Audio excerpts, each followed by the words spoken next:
time will be spent, thanks, Leah, will be spent in discussion on work group priorities.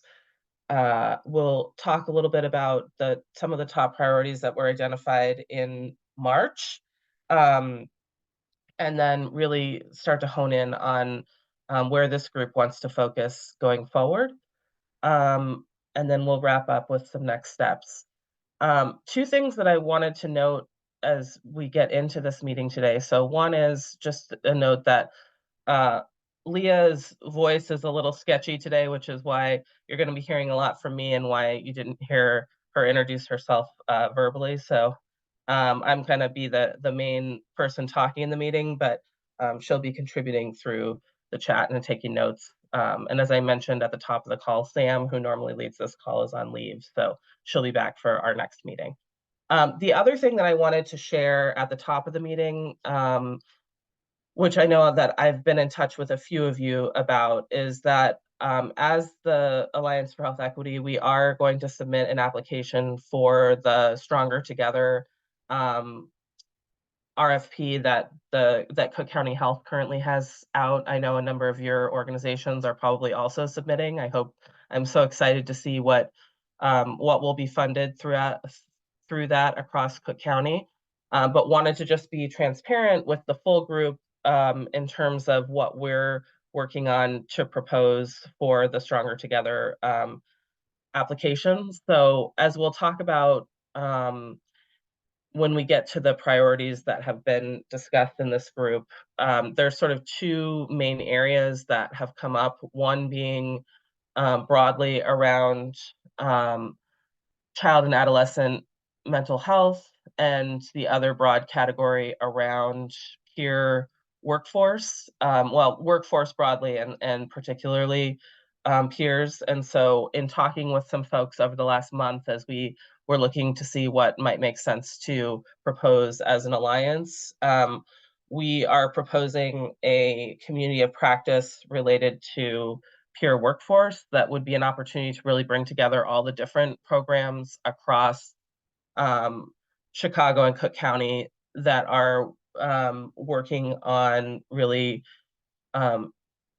employing and increasing peer workforce and creating a network for a community of practice, and then also some pilot grant opportunities to support areas that different programs want to build out or expand within their peer workforce initiatives, and then also identifying key advocacy points across the group that could be recommended to move forward in terms of advocating for things around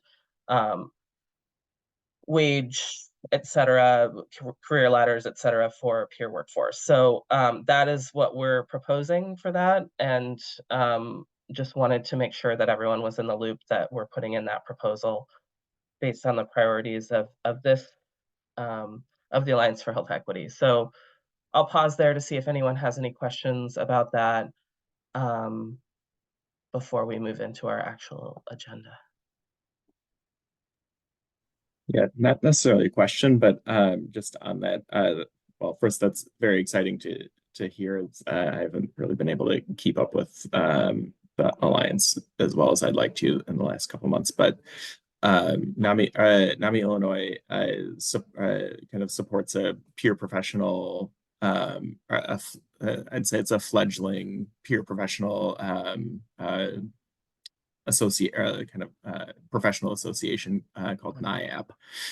So I'd be happy to connect you with connect you with them either for the proposal or if the proposal is accepted, whatever makes sense for that. And yeah, I have lots of other thoughts, but that's more if it actually happens. So excited to hear. Thanks, Tony. Yeah, and I think two things to note about this. So one is what we're proposing is that the first 6 months of this project would really be like a to use buzz terms, like a co-design phase for all of the different groups to come together and really think through what is needed so that we're not duplicating efforts of groups that are already out there. and also that well, I guess that was the main point that I wanted to raise, but and that we are thinking about this again, I guess just to note that the time frame for this grant is starting the end of this year and going through 2026. So it would be an opportunity to work for a couple years to kind of bring together the group of all of the different programs and identify together what some of the gaps are and opportunities to build out both the pilot projects and the advocacy agenda. So we'll keep you all posted, and I will definitely follow up with, or Leah and I will follow up with you, Tony, to get that contact. That would be great. Any other comments or questions before we move on from that? Okay, cool. So then the next item that we have is just to quickly run through our timeline for this year. So we are in our April meeting here, where, as I mentioned, we'll be really working to kind of hone in on the priorities for the work group for the coming couple years. And then we'll be going through action planning processes related to that throughout the remainder of the year, and really starting to implement those action plans starting in October, and moving into next year. So that's the timeline that we're working on, and Sam from our team will be really shepherding this process. Um, so the first thing that we wanted to work on today is to take a few minutes to just talk through community agreements for this group. For the most part, we anticipate that we'll continue to meet virtually, although as the group determines if you want to meet in person at some point, we can do that too. But just to kind of keep that in mind as we think through the community agreements and how we want to work together. Um, so community agreements, as we think about this from um, the perspective of some different projects, is really just to think about what are the ways that we want to operate and work together that so that everyone in the group can feel safe and supportive and productive and trusting in the group. And we also recognize that in order to feel that way, sometimes we also will need to have, more challenging conversations. So the idea is not that we're just going to have agreements that only allow us to all feel like, oh, we're all in agreement. That isn't the thought process, but we do want to make sure that we're able to create a space where people feel like they can be open and safe in sharing their perspectives within the group. So that's just, obviously building that space takes time, but we wanted to get started by sort of thinking through what some of the um, agreements are um, that we want to focus on as a group. Um, so with that, I'm going to stop talking for a moment and put this on full screen and let folks just kind of take a look and absorb some of these sample agreements, to think about whether um, some of these are relevant for this group, or really just hear your thoughts on um, what we want our agreements to be. So let me try to put this on full screen. One moment.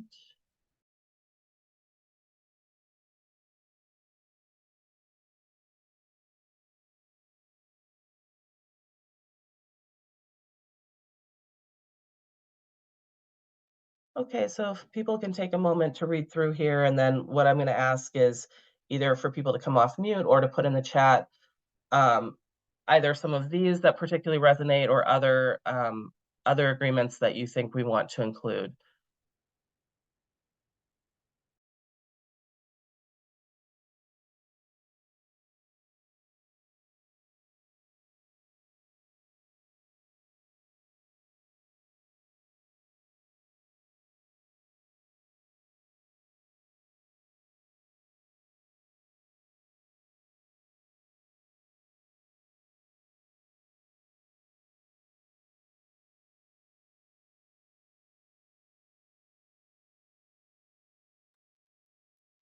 I think a lot of these, or if not all of them, speak to me. Whenever we create these with new groups and new teams, like a lot of these come up, and I think these are really nice, um, clear ways to create a respectful space.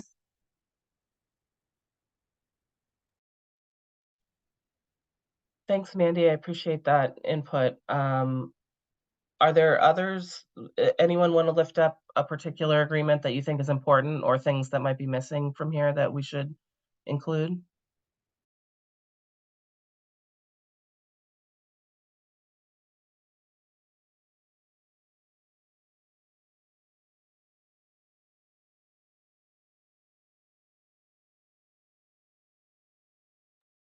I think you've been very inclusive with these statements. Are we talking about including all of these in the agreement, or are we talking about just focusing on one or several?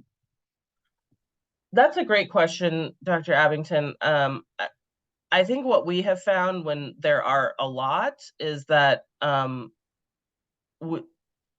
if the group feels like it's important to include all of them, that when we have meetings, to your point, like usually lifting up two or three at the beginning to just sort of highlight so that as every time that we meet, we're highlighting a few of the agreements so that we kind of keep in mind all of them over the course of our project. Because it is hard to hold all of these in Oh, our head all at absolutely. once. So if Oh, you I have agree. suggestions on how we do that, I would love to hear those. No, everything I read resonated with me as well. So Okay. yeah, good job. You've been very inclusive, as I said before. Thank you. And I see Kashana also, and I apologize if I mispronounced your name, Kashana, echoed that in the chat. Any other comments or any thoughts on things that might be missing here?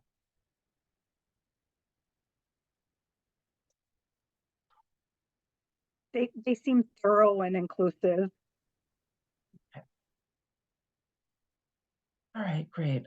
Leah, I know that you and Sam had a little bit of discussion about um, this, and so I want to, before I just move on from this, do you think there's anything else that we want to ask the group with respect to the community agreements? No, and I think that as you mentioned, we will be. I think it will be a good plan for us to uplift these at meetings, and if anyone, and these obviously are not set in stone and can evolve over time. Okay, great. Thanks, Leah. Um, okay, so we'll then move into the next section of our agenda and get into our discussion. So we wanted to just make sure that everyone is in the loop that we are currently in the process of conducting a countywide community health needs assessment for Cook County. And a number of you have been involved with this process in past years. I think pretty much everyone on the call is aware that this is an every 3-year process. So the nonprofit hospitals under federal requirements are required to do a community health needs assessment every 3 years. So we are back in the assessment year this year. Most all of the hospitals in Chicago and Cook County are required to post their next assessment in 2025. And the agreement across the hospitals was that we would conduct the assessment during this calendar year of 2024 in order to really facilitate more alignment, hopefully around implementation strategies, to leave more time within the year of 2025 to actually sort of coalesce and align around strategies across hospitals and community partners. So we have intentionally sort of pushed the assessment about 6 months earlier than when we've normally done it in the past. So this assessment will be taking place throughout this calendar year of 2024. Leah put in the chat the links to the English and Spanish community input surveys, which are currently out for community members to complete. We also will be having surveys in Polish and simplified Mandarin. And this survey is going to be open through, I don't want to speak incorrectly, but I believe through Labor September. Day, Leah, like through September, the beginning of September, is that correct? That's correct. And if anyone would like, we're asking folks to distribute this info throughout their networks. If folks are interested with the follow-up mental health work group email that I'll send after this meeting, I will send links to some media kit materials we also have with surveys and flyers and stuff that you all can use to get the word out about this. For our hospital partners, I believe everyone who's on here right now has an active representative from your hospital in our CHNA group. So I would check in with them about distributing out to your networks as well. And I did want to note that for those folks who work with youth, because I know there's several of you on the call that do, the survey is open to all age groups. So I know for sure that Lurie Children's and some of the other hospitals that are focused on children and youth will be distributing with young people, but just wanted to highlight that as well, that the survey can be completed by different age groups. Any questions with regard to the survey? So within the community health needs assessment, also we pull as much as possible quantitative data from different public sources and from the hospital association. And so you can see here the list of behavioral health indicators that we are planning to include within the community health needs assessment. If people are aware of other existing data that we should be incorporating into the CHNA, the Community Health Needs Assessment, please feel free to put that in the chat or email that to us. As we all know, there is not really satisfactory data available about all of the intricacies of mental health and also substance use disorders. And so we're always interested in any recommendations on different data that we can incorporate. And is also why we put so much focus on the community input data, because we recognize that while this quantitative data is super important in looking at trends, we also recognize that community members' input about what's happening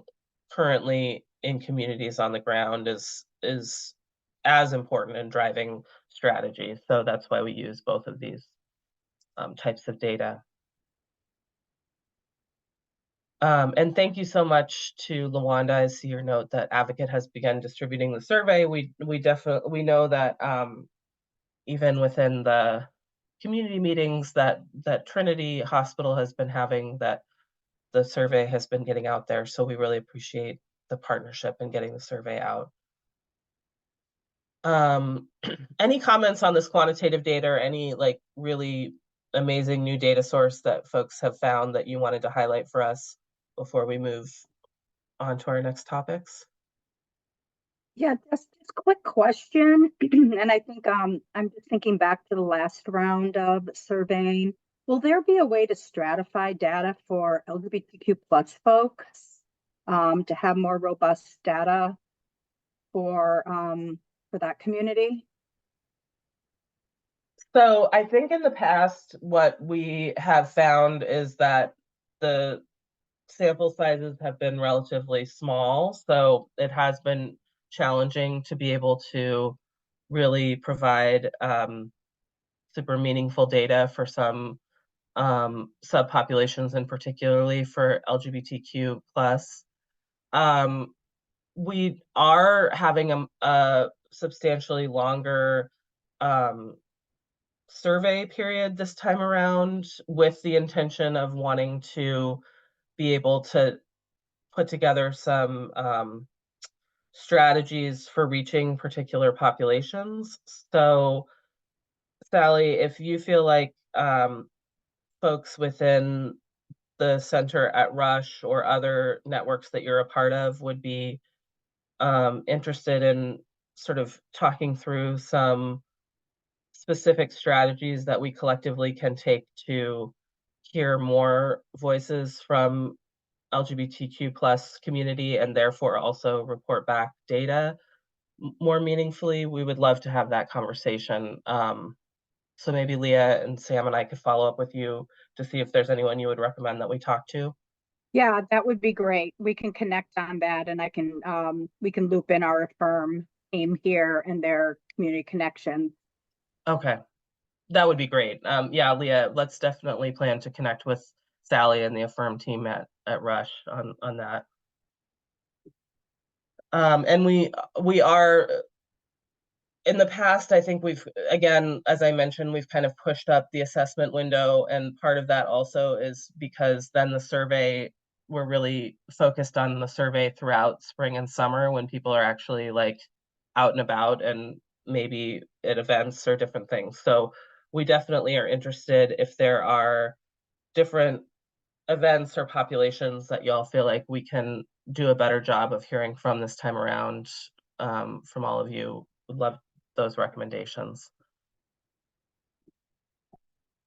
Okay, so just, oh, I should have noted this earlier, but for the survey, the some of the questions that relate to specifically to mental health in the survey are here on the slide. So there are 2 questions that have sort of longer lists of answer options, and we've shared here the responses within those questions that relate specifically to mental health and or substance use.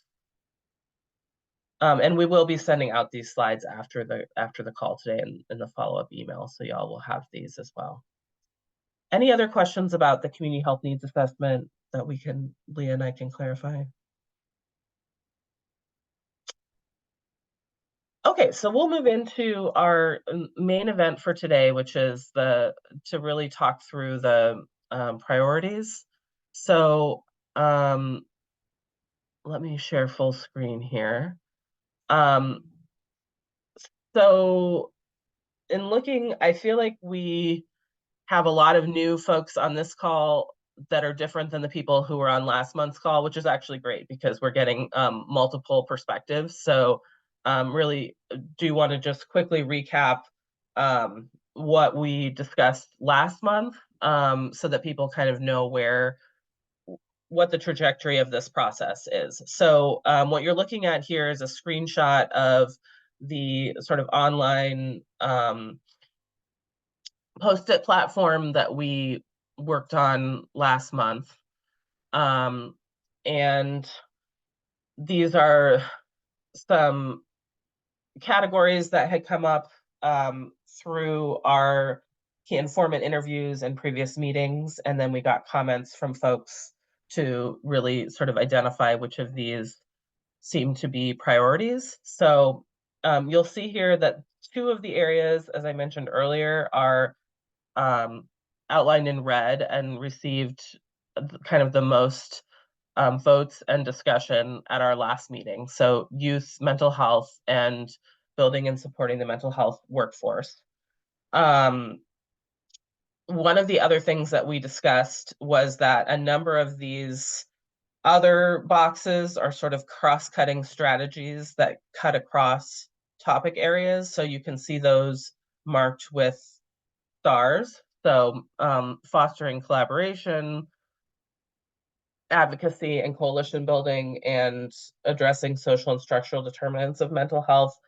We sort of determined and discussed at our last meeting that those topics cut across multiple areas. So whatever we've honed in on with respect to youth mental health and building and supporting mental health workforce, we anticipate that there will be strategies that have to do with these starred areas. So there would be strategies around fostering collaboration, advocacy, and social and structural determinants within any of the priorities that we collectively select.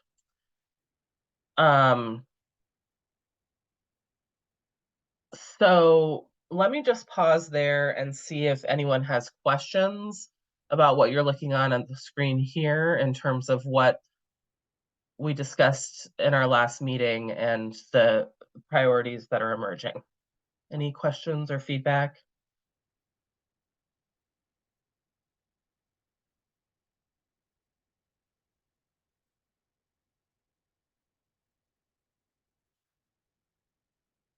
Based on what you all are looking at here and your own thoughts around the priorities for what needs to be addressed in Cook County for mental health, are there any concerns that folks would want to raise around broadly youth mental health and workforce as two broad priorities? And just to note, then part of what we're going to do today is really try to drill down to what are more specific priorities within those categories. But any concerns about youth mental health and workforce being two broad priorities that we focus on in this group? Anything else that people feel like we should be considering instead?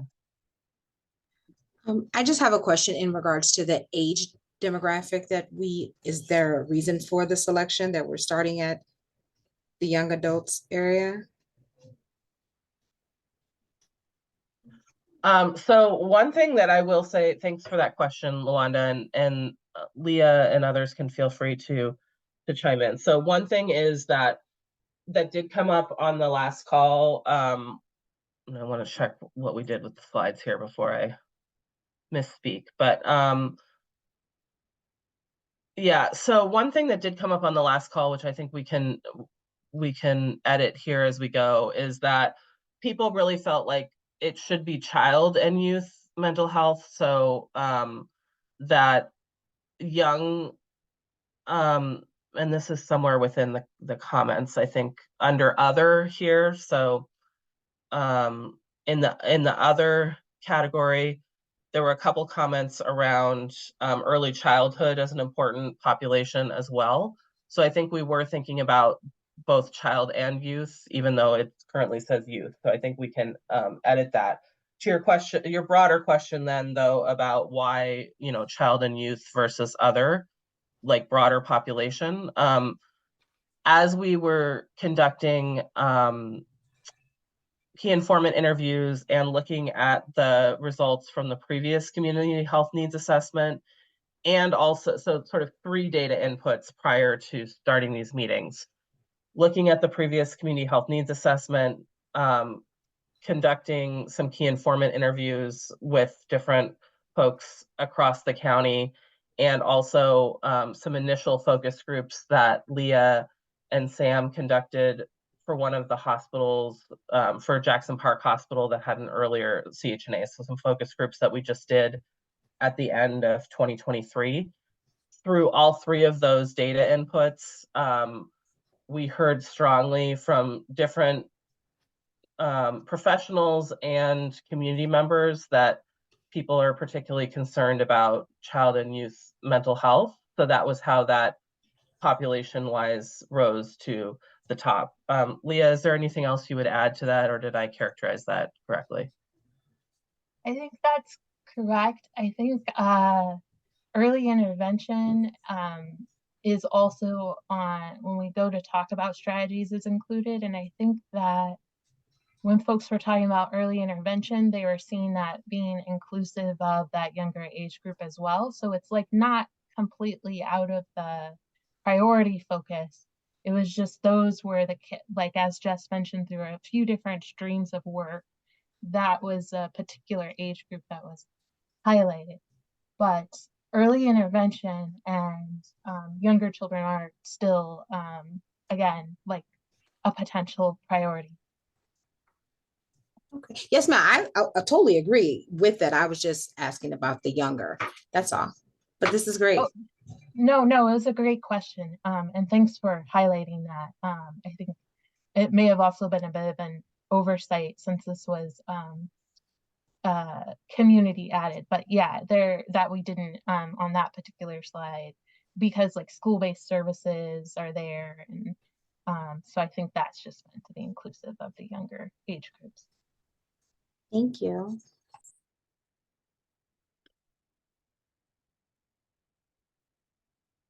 I guess before we get to this, any other comments or questions with respect to the discussion at our previous meeting?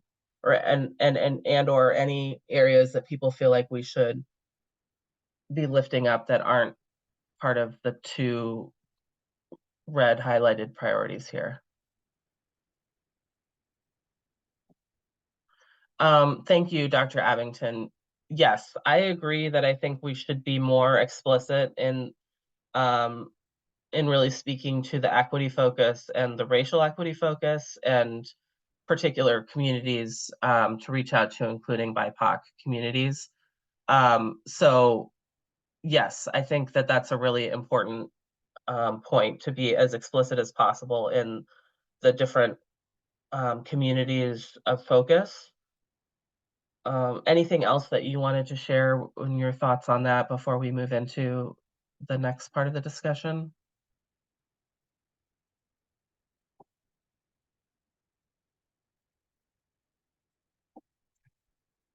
Um, so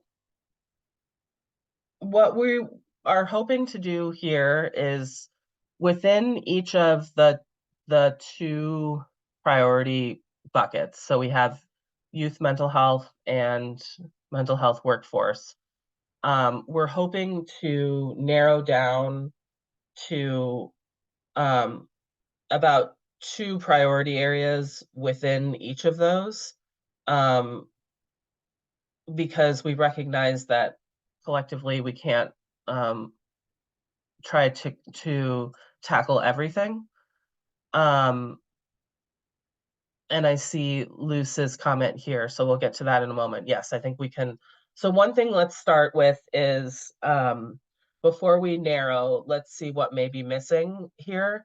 So starting with youth mental health, are there other specific issues that we should be including in this dot point list? So I see Luce added that migrant children and their mental health needs should be called out. So we can add that. In fact, I can probably just do this as we're working in the slides. Other thoughts on things that we might want to add here? So this kind of cuts across the youth and workforce pieces, but one thing NAMI Illinois is working on, and we're thinking a lot about, is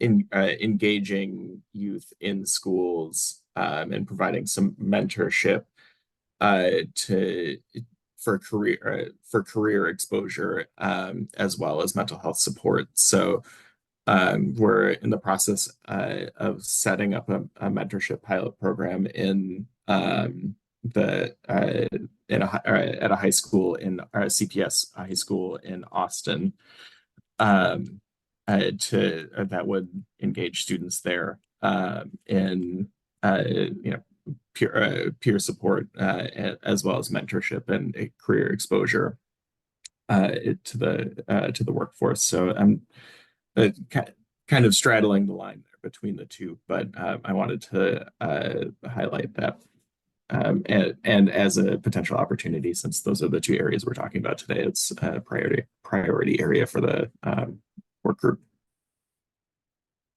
That's awesome. Thanks, Tony.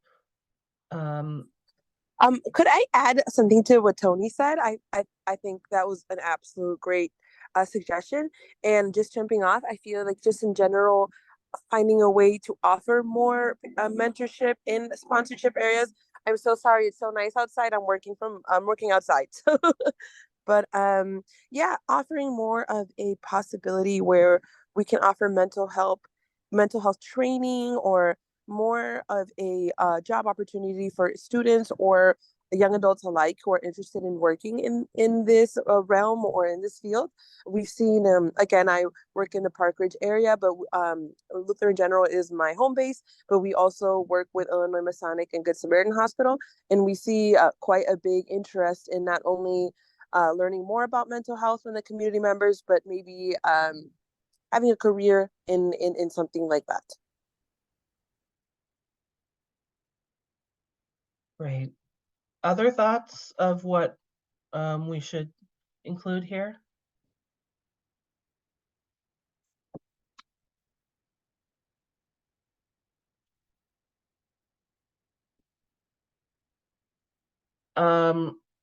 Okay, so then, Leah, do you by any chance have the link to the Padlet handy? Otherwise, I can look for it, but I forgot to have it up.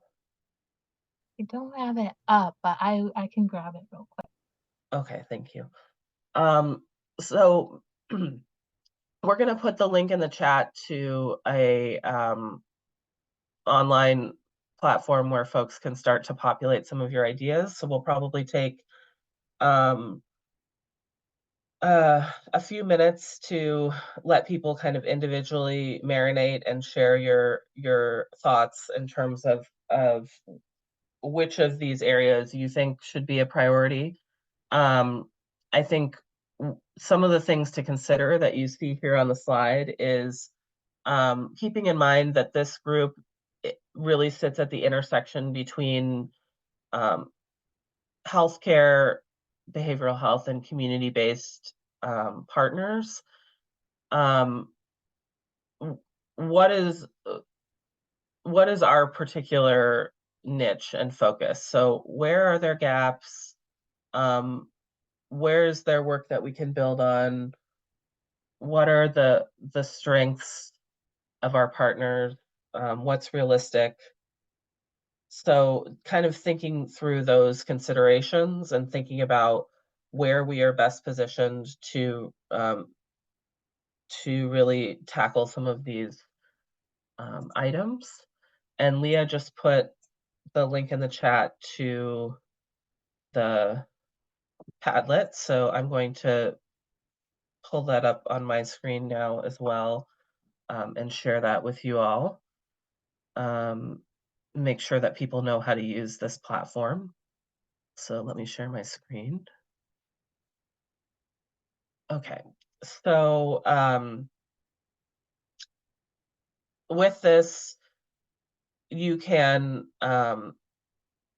go in and add comments or vote with the little heart around different areas. Also, if there are particular things that you want to add, so if you feel like there's a category that's not listed under one of these, you're welcome to do that. So just to recap then, there's sort of three ways that you can interact with this. You can use this little heart and add that to vote on something as a priority. You can click and add a comment, and these come in as anonymous. And if you think that there's something that's not included on the list at all that you want to add, you can also use this little plus sign and add a post. If anyone is having trouble with this platform, you can also put your comments into the chat in the Zoom, and we'll make sure that they end up in this on this board.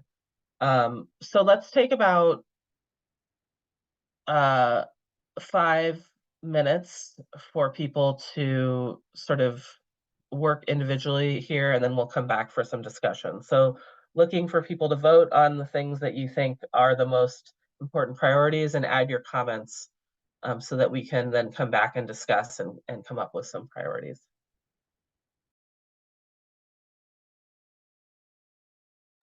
Take it away, you all.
Okay, we'll take another 2 minutes or so for folks to finish up any comments or votes that you have, and then we'll come back together.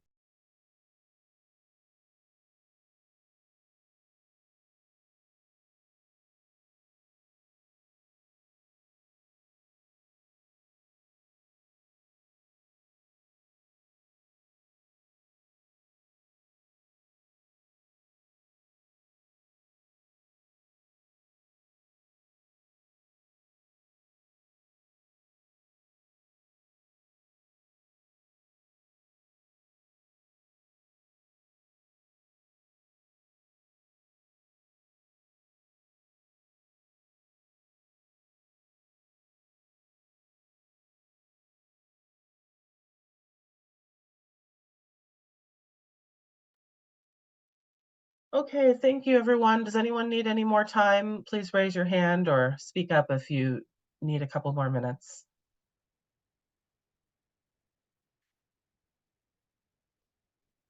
Okay, it seems like we've come to kind of a slowing down of responses. So in looking at what we have here, there definitely are a couple areas within each of these columns that garnered more interest. So the young adults and school-based services both got 5 and 4 votes respectively, and there's some comments there. So under the school-based services, a comment on natural area to build sustainable services, perhaps engaging churches and religious organizations as well, and engaging community organizations to provide the things we were talking about earlier in terms of mentorship, career exposure, etc. Um, Within the young adults category, there's one area of ongoing work mentioned in terms of the Technical Assistance Center for Public Colleges and Universities, and the a gap area for young men in particular, who are least likely to be insured in young adulthood. That's a good area for data analysis as well, and looking at those gaps for young adults. So thanks for pointing that out. We also have a couple comments under the priority populations. I'm going to go ahead and add the migrant children and youth here as well, just so that we don't lose track of that within this Padlet. So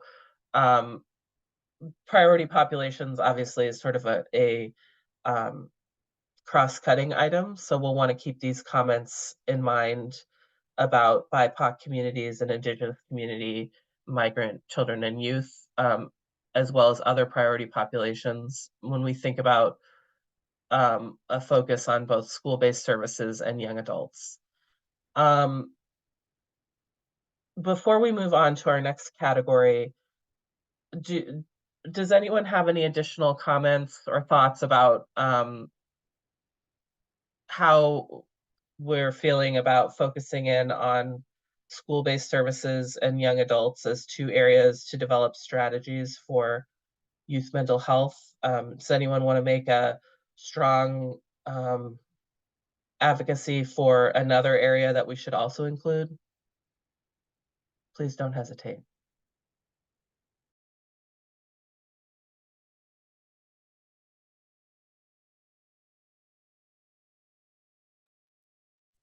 Yes, I just wanted to clarify since it is a separate category in there. The what is it? Priority populations. I mean, I was kind of assuming that was would be an kind of an undercurrent or like a foundational piece of any of the other things that we're doing. But I just wanted to clarify to see if that's how other people were seeing this.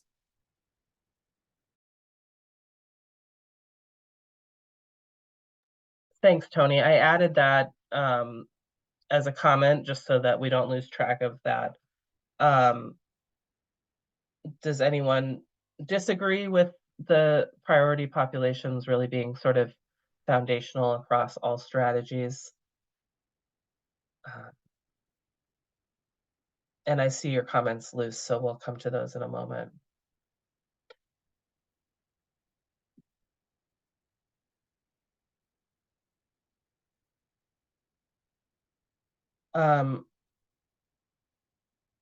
So with respect to mental health and people experiencing homelessness, I think it will be good to actually, so we have some other work going on related to that in some other streams of work, particularly some work around medical respite and how to build in more mental health services and focus into medical respite, um, as well as our participation with the broader some broader homelessness initiatives. So I think it'll be good to even though that won't be one of the stated priorities of this group, to note that intersection with what some other groups are working on, I think is really important. Around substance use, so I guess I will open up to the group. I think we tried to come into this process open in terms of identifying the priorities, and while substance use would certainly not be excluded from either of these, either from youth mental health or workforce, so there could be strategies within these that relate to that. Substance use as an overarching category did not come up as like the overarching category of priority that had come in through our different data inputs, which is not to say it's not important. It's just not what has come up as a priority for this group. So it would be more strategies within some of these areas that could relate to substance use, but it wouldn't necessarily be an overarching topic. But curious if that makes sense or if people have concerns about that.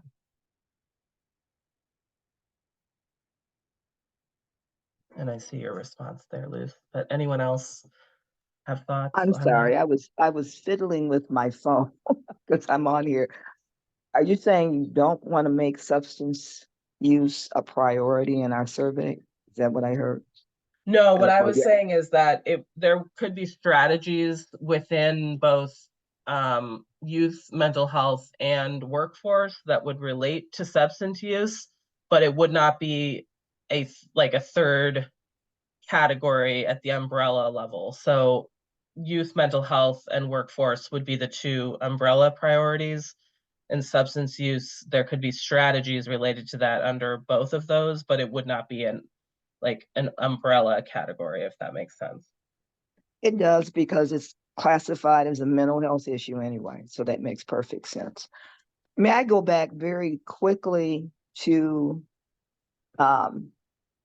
we were talking about how we could actually work with youth and there was school settings. I was trying to talk, but as I said, my phone wasn't cooperative. No. Are we including social media as a mode of reaching out to young people? Yeah, so it's both a consideration and a strategy. Okay.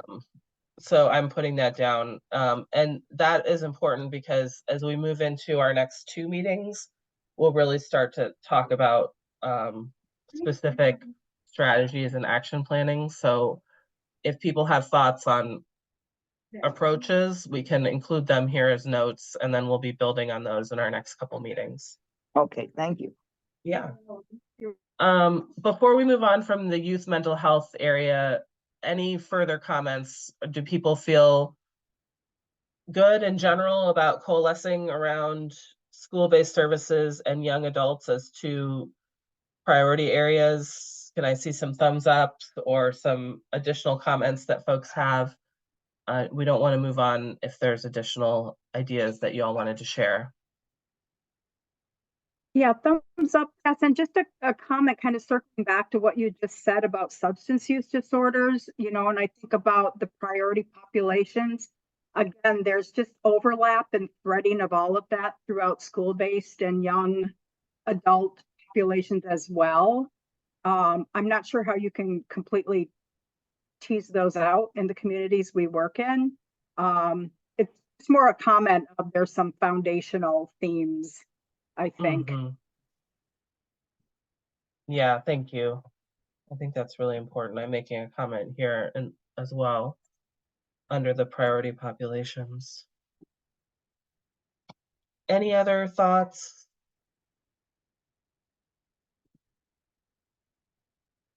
Okay, so then moving into the workforce column,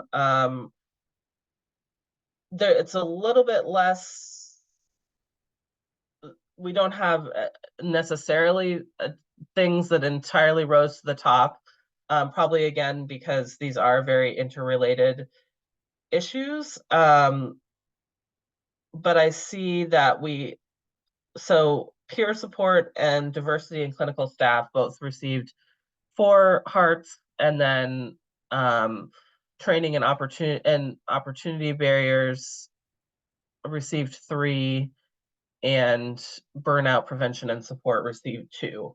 I guess I'll just open it up for anyone to share their thoughts about priorities and under this category, and then we can hopefully come to some consensus on how we want to approach the priorities here. So any reflections or comments with respect to workforce?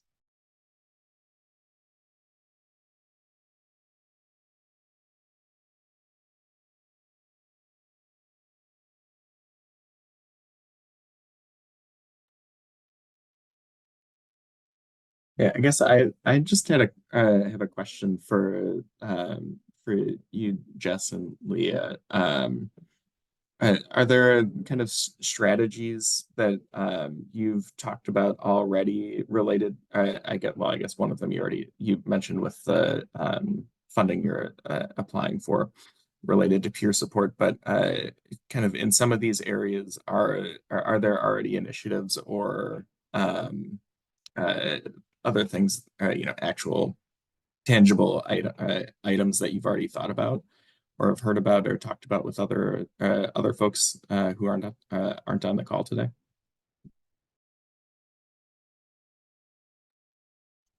Thanks, Tony. I think I can say, and Leah, feel free to chime in because I know that you and Sam have had some of the more direct conversations.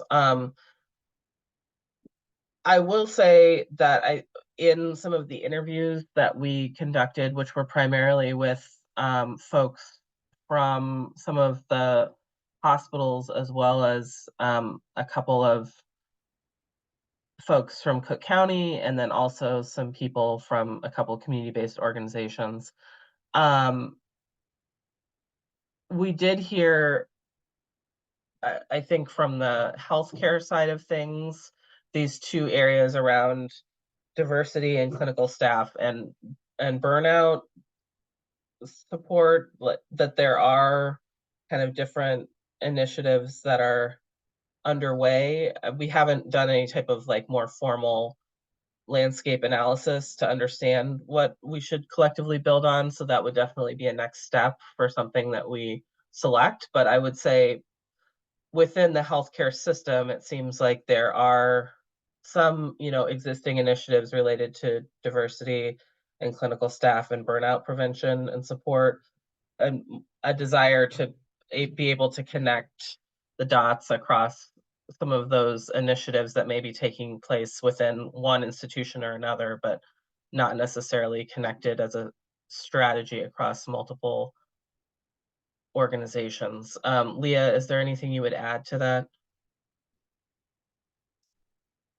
No, not at the moment, just.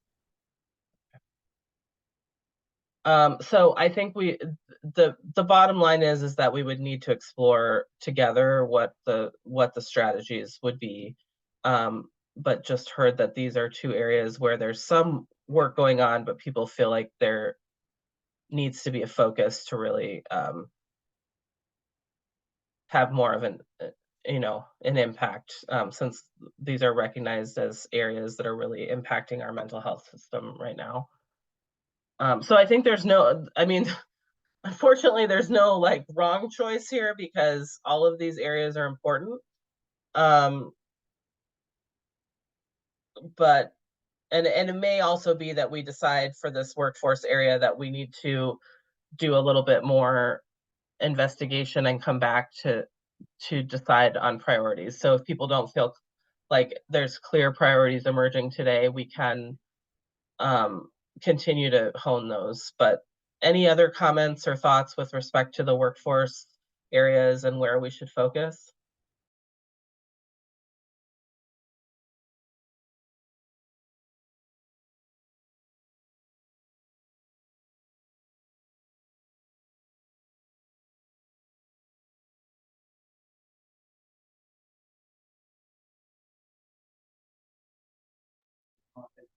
I personally am feeling like we don't necessarily have enough different perspectives represented today in one meeting to be able to kind of like definitively make a decision on the focus here. So I do know that there's a lot of interest and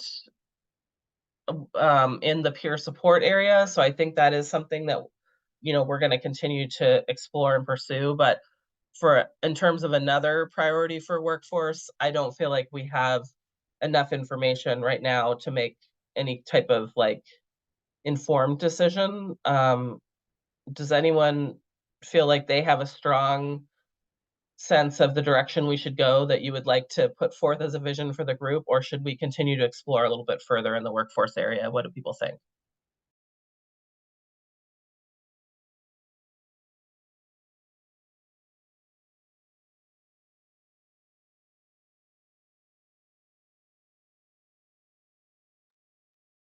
Okay, well, not hearing anyone like with the answer, I think it's okay that we uh need to take a little bit more time to hone our focus within the workforce area. And then we have identified 2 areas to focus in on for the youth mental health. Um, Throughout the course of this discussion, is there anything else that that has come to mind that you think we want to capture here under anything that we've missed, or any areas that we should explore further?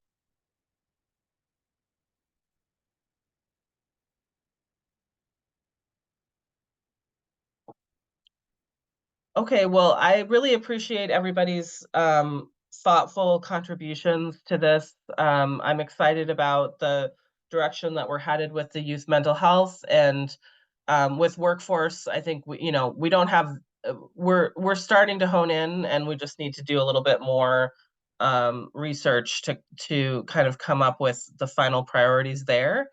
Um, with that, I'm going to carry us into our final um, part of this agenda and give you all a little bit of time back. So, just to recap, for youth mental health, we're going to focus in on school-based services and young adults as 2 priority areas.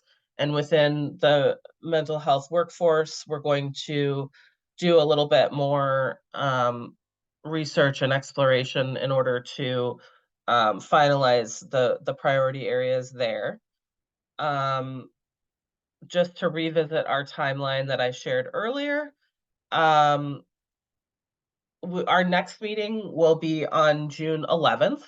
And we are looking to have some short presentations from different folks with expertise on the selected priorities. So if anyone comes to mind immediately, does anyone have a recommendation of someone that could give a short 10-minute presentation either on school-based services or um, young adult mental health for our June 11th meeting? Any recommended presenters that folks would like to share? I think Kathleen and I can offer up our our team for the school-based. Wonderful. Love it. Thank you. I didn't want to put anyone on the spot, but that makes me very happy. Excellent. So Sally and Kathleen will take on a short presentation related to school-based services, and Sam will be following up with you both about that. Any other recommendations for presenters, either for young adult or peer workforce? Yeah, I could follow up with our folks leading the mentorship program, and I mean, for that matter, our NIAP, the peer professional group, and see if they'd be available and interested on June 11th. Wonderful. Thanks, Tony. We'll follow up with you on that. That sounds great. And then Luce, if you have, I know of a couple of folks that are focused on mental health for migrant children and youth, but I think it would be great if we could get a presentation perhaps on that topic as well, a short one.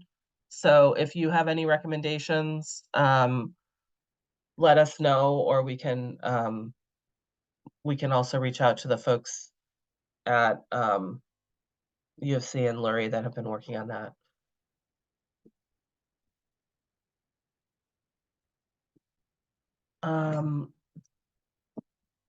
Great. So I think, Leah, if I'm not mistaken, that was my last charge for today, right? Is there anything else that we needed to cover in today's meeting?